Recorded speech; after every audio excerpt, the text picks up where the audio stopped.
সাধারণ মানুষ তো আমি আমার সাথে হ্যান্ডশেক করাবো, আমি আপনাদের সাথে হ্যান্ডশেক করা আমার সৌভাগ্য। ওইরকম 5 বার 7 বার এমপিদের সাথে সাধারণ মানুষ হ্যান্ডশেক করা তো দূরের কথা, নির্দিষ্ট ডানে বামে 2-4 জন ছাড়া বাকি তার সাথে হাত মিলানোর কারো যোগ্যতা এই বাউফলবাসী ছিল না। কারণ তারা ছিল বড় লোক আর দলের কিছু লোকের এমপি। আর এবার এমপি হয় না, এমপি হয়েছেন আপনারা। আমরা যদি এই এলাকায় জিততে নাও পারতাম, কিন্তু আমাদের এই চেষ্টা করতে করতে মৃত্যুর পর আল্লাহ যদি আমাদেরকে জান্নাত দিয়ে দেয়, সফল না ব্যর্থ? আমরা জিততে পারছি, আলহামদুলিল্লাহ। আল্লাহ দয়া করে আমাদেরকে এই বিজয় দিয়েছেন। এখন যদি আমরা কোনো কারণে, ভুল ত্রুটির কারণে আমরা জাহান্নামে হই, আল্লাহ মাফ করুন। সফল না ব্যর্থ? তার আমাদের দরকার কি? সফলতা।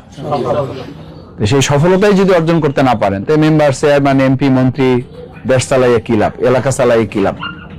এই রাস্তা, ব্রিজ আর চাউল ডাইল আপনাকে, টিউবওয়েল আপনাকে কালকে আমাদের দিন মুক্তি দিতে পারবে না যদি আপনি নিজে পরিবর্তন না হন।